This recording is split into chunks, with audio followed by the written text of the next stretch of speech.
नमस्कार दोस्तों, एक बार फिर से स्वागत है आपका राजस्थान दड़कन न्यूज़ में। आपके साथ मैं हूँ विजय महाराणा।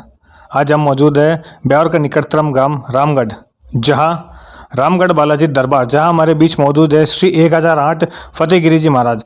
आज जिनसे हम विशेष कुंभ के महामेले के कुंभ के महापर्व को लेकर विशेष चर्चा भी करना चाहेंगे महाराज जी से, और जिस प्रकार से इनका कुंभ का क्या अनुभव रहा। पवित्र महीना कुंभ का चल रहा है, तो जिस प्रकार से इनका कुंभ का जो अनुभव रहा और जिस प्रकार से महाराज जी को एक बहुत ही बड़े पदभार से सम्मानित किया गया और बड़े पदभार की जिम्मेदारी दी गई है। मंडल के महंत नागा महाराज की इनको पदभार की जिम्मेदारी दी गई है। तो क्या होता है, इनकी संपूर्ण जानकारी के लिए मंडल के श्री महंत की उपाधि पदभार दिया गया। तो इसी विषय की चर्चा लेके हमारे बीच मौजूद है महाराज जी, जिनसे हम जानना चाहेंगे कि इनका क्या कहना है इस बारे में। राधे राधे गुरु जी। हाँ, राधे राधे राधे राधे जी। गुरु जी, आपका अनुभव बताइए, जिस प्रकार से कुंभ का मेला चल रहा है और इतने बड़े पदभार के आपको जवाबदारी दी गई है, क्या कहना सर इसके बारे में गुरु जी? जी, मैं ये कहना चाह रहा हूँ, जो महाकुंभ प्रयागराज में महाकुंभ का मेला जो लगा है, इस मेले में हजारों करोड़ों साधु संतों ने दीक्षा ग्रहण की है और योगी जी की बहुत ही सुंदर व्यवस्था है। और पूरे कुंभ में योगी जी की इतनी सुंदर व्यवस्था है। पुलिस का कार्यक्रम, पुलिस का काम और सैनिकों का काम, और जगह जगह टेंट लगे हुए, सभी साधु महात्मा, सभी 12 साढ़े 12 अखाड़ों में जितने भी संत महात्माओं ने, सभी का अच्छा व्यवहार है, सबका अच्छा काम है। योगी जी की बहुत ही सुंदर व्यवस्था है। ऐसी व्यवस्था शायद कभी हुई ना होगी। गुरुजी, आपने बताया कि अभी आपको कुंभ के मेले के दरमियान नागा साधु नागा महाराज मंडलेश्वर की आपको उपाधि दी गई है। क्या है इसके बारे में बखान करिए। जी, मुझे श्री शंभु पंचदश नाम आह्वान अखाड़ा सभापति पूनम गिरी जी महाराज, वे संरक्षक भारद्वाज गिरी आह्वान अखाड़ा, अष्ट कौशल महंत राहुल गिरी जी महाराज, गुरु गणपत गिरी जी महाराज, गुरु लखन गिरी जी महाराज, इन्होंने मुझे आह्वान अखाड़े के मंडल के श्री महंत का पद दिया है। जी। क्या होता है इस पद में? इस पद में ये होता है कि हम एक मंडल बना सकते हैं और उस मंडल के मेन मैं अधिकारी रहूँगा। इस मंडल में काफ़ी संत महात्मा जुड़ेंगे। अभी जैसे हमारा पाली 10 नाम संन्यास मंडल है, उस मंडल का भी मैं सह संरक्षक हूँ और अभी मैं मंडल का अध्यक्ष बन गया। और इस मंडल के अध्यक्ष में सभी संत महात्मा हमसे जुड़े रहेंगे और जो भी संतों की समस्या होगी उस समस्या का समाधान किया जाएगा और सनातन धर्म को आगे से आगे बढ़ाया जाएगा। सनातन धर्म का प्रचार किया जाएगा, हिंदू धर्म का प्रचार किया जाएगा। गुरु जी, आपने हिंदू धर्म की बात करी, सनातन धर्म की बात करी। मैं पूछना चाहता हूँ, साधु में और एक सन्यासी में क्या अंतर होता है? साधु अपने साधु के गुण से चलता है और नागा बाबा सन्यासी होते हैं, जो सन्यासी केवल देश की रक्षा या भारत की रक्षा या अपने धर्म की रक्षा के लिए, वो एक तरह की फौज होती है। जैसे एयरफोर्स होती है, थल सेना होती है, जल सेना होती है, वायु सेना होती है, ये उसी प्रकार एक नागा भी एक फौज होती है। जो एक बार औरंगजेब के साथ, औरंगजेब को भी नागा साधुओं ने इस देश से मार के भगाया था। औरंगजेब को भी धूल चटा दी थी नागा साधुओं ने। वही नागा साधु आज भी हमारे देश के लिए तैयार है और हमारी धर्म की रक्षा के लिए तैयार है। गुरुजी, महाकुंभ चल रहा है जी, कहते हैं कि 12 साल बाद है। गुरुजी, आज का महाकुंभ है जो 144 साल बाद आया, ऐसे सुनने में आ रहा है। कुंभ, अर्धकुंभ और महाकुंभ, तीनों में क्या अंतर है? ये अर्धकुंभ होता है जो 3 साल से आता है और जो कुंभ होता है वो 12 साल से आता है। और 12 चौक 44, यानी ये जो महाकुंभ आया है, ऐसा 144 साल बाद ऐसा भारत देश में आया है। जी। कुंभ की अगर बात करना जाए तो कहते हैं कि कुंभ के जो दिशा और दशा आती है ग्रह नक्षत्र के आधार पर आती है, जिसको शायद विज्ञान से परे है। और अगर साइंस की बात करें तो सनातन धर्म की बात करें, धर्म बड़ा या विज्ञान बड़ा? धर्म बड़ा है जी, विज्ञान से भी धर्म बड़ा है, क्योंकि धर्म से ही ये साइंस निकली है।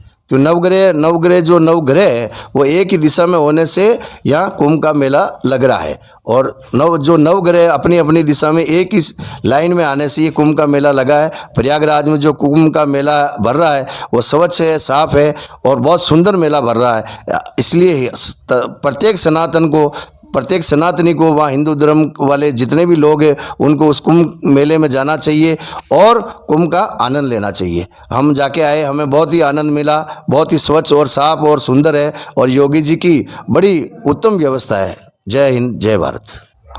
गुरु जी, कुंभ के मेले में शाही स्नान को लेके क्या मान्यता है? शाही स्नान में सबसे पहले नागा साधु शाही स्नान करते हैं, उसी को शाही स्नान कहते हैं। जो नागा साधु हैं सबसे पहले गंगा जी में तीनों संगम पे, गंगा जमुना सरस्वती तीनों के संगम पे डुबकी लगाते हैं, उसे शाही स्नान कहते हैं। गुरु जी, बात अगर नागा साधु की आती है, जब कुंभ का मेला चलता है तो चर्चाओं में नागा साधु की बड़ी चर्चा होती है। ऐसा कहा जाता है कि नागा साधु कंदराओं में, गुफाओं में सिर्फ तपस्या में लीन रहती है, दुनियादारी से बिल्कुल परे, सोशल मीडिया से, मोबाइल से सबसे परे। लेकिन फिर भी जब कुंभ का टाइम में आता है, कुंभ का समय आता है, तो कहीं ना कहीं उनको एक आभास हो जाता है, क्या ये सनातन की ताकत है या कोई दिव्य चमत्कार होता है? नहीं, ये दिव्य चमत्कार है, सनातन की भी ताकत है। जो सभी संतों को, सभी अपनी अपनी तपस्या करने के बाद में एक ऐसा अवसर आता है, इस अवसर पे सभी संत महात्मा आपस में अपना मेल जोल, अपना परिचय सबको मिल जाता है और सभी को हिंदू धर्म के प्रति एक होने का बड़ा एक प्रतीक है। गुरु, हिंदू धर्म में बात आती है धर्म की, धर्म बड़ा या कर्म बड़ा? देखो, धर्म की जगह धर्म बड़ा है, कर्म की जगह कर्म बड़ा। कर्म प्रधान विश्व कर रखा, जैसी करनी जैसा फल चाका। तो उससे पहले हमारा धर्म बड़ा है, धर्म से बड़ा हमारा देश बड़ा है। जय हिंद। गुरु जी, एक बात और, जिस प्रकार से कुंभ का मेले में आपका क्या अनुभव रहा, एक छोटा सा जो आपको लगा सबसे अलौकिक, कि हाँ, इस कुंभ में आने के बाद मेरे को ये चीज़ सार्थक हुई है या मेरा आना सफल हुआ? कुंभ के मेले में जाने से हमारी जितनी भी शरीर की जो छोटी मोटी बीमारियां होती है, जैसे सर्दी लगना, ठंड लगना, सांस चढ़ना, है ना, जो शुगर का जो पेशेंट है, हमने वहाँ पे देखा है, जितने भी जो लोग वहाँ गए हैं उनको उस समय जहाँ जितने दिन वहाँ रहेंगे वहाँ पे कोई किसी प्रकार की किसी को कोई तकलीफ नहीं होती है। ये कुंभ का बड़ा महत्व है, कुंभ का बड़ा चमत्कार है, जो वहाँ से संगम पे नहाने से ये सारी बीमारियाँ भी दूर हो जाती है। गुरु जी, कुंभ में बात अक्सर आती है कि सब साधु महात्मा लोग अलग अलग अखाड़ों से ताल्लुकात रखते हैं, बिलोंग करते हैं। अखाड़ों की क्या महिमा है और आप कौन सा अखाड़ों से? हम शंभु पंचदश नाम आवान अखाड़ा से है। मुझे भी श्री महंत का मंडल के श्री महंत का पद मिला है और सब अलग अलग अखाड़ों की अलग अलग महत्व है, लेकिन सभी हम एक हैं, सभी हम एक है और हमारा एक ही धर्म है, केवल सनातन का प्रचार करना, धर्म का प्रचार करना और सोए हुए हिंदू को जगाना, यही हमारा धर्म है। आज के डिजिटल युग में आप सनातन धर्म को आगे किस रूप में देखना चाहेंगे? क्योंकि आज की जो युवा पीढ़ी है कहीं ना कहीं डिजिटलाइजेशन की तरफ अग्रसर हो रही है, अपने संस्कृति से परे हो रही है, क्या कहना चाहेंगे इस बारे में? यही हिंदू को जगाने के लिए, हम सनातन धर्म को आगे बढ़ाने के लिए, प्रत्येक हिंदू को जगाने के लिए अब पूरे विश्व में विदेश से आकर भी कई लोगों ने यहाँ दीक्षा धारण की है। तो हमारा सनातन धर्म सबसे बड़ा है और हमें गर्व है कि हिंदू राष्ट्र एक दिन बनेगा। इसी परंपरा को आगे चलाते हुए हमारा एक दिन हिंदू राष्ट्र बनेगा। गुरु जी, एक बात और, 2024 की शुरुआत राम मंदिर प्राण प्रतिष्ठा से हुई, भव्य शुरुआत हुई, नया वर्ष था। 2025 की शुरुआत महाकुंभ से हुई, नई शुरुआत, नया साल और महाकुंभ। क्या लगातार ही सनातन की ओर अग्रसर हो रहा या सनातन में कुछ एक विशेषता है जो कहीं ना कहीं लोगों को जोड़े रखती है? सनातन धर्म में समानता है। सनातन धर्म, हिंदू धर्म, सनातन धर्म शाश्वत है, आदि था, अनादि है और अनादि रहेगा। सनातन धर्म शाश्वत धर्म है जो पहले से ही है, सतयुग के पहले से ही है, जब से सृष्टि रची है, जब से सनातन धर्म, हिंदू धर्म चला आया है और चलता रहेगा। गुरुजी, पूर्व में आपके द्वारा देखा गया है कि गौ माता को लेके आपके द्वारा अलग अलग साधु महाराज के द्वारा प्रशासन को ज्ञापन दिया गया है कि गौ माता को राष्ट्रमाता घोषित किया जाए। क्या कहना गौ माता के प्रति?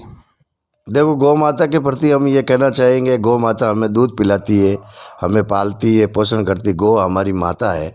अब गौ माता को जैसे सामान्य जो पशु है, उन पशुओं को भी राष्ट्रीय पशु बना दिया। तो हम सभी साधु महात्माओं ने मिलकर ब्यावर में कलेक्टर साहब को भी ज्ञापन दिया, उन्हें भाई गौ माता को राष्ट्रमाता बनाया जाए। फिर हम दिल्ली भी गए, दिल्ली जाकर राष्ट्रपति को भी ज्ञापन दिया है कि हमारी गौ माता को राष्ट्रमाता का दर्जा दिया जाए। जय हिंद, जय भारत।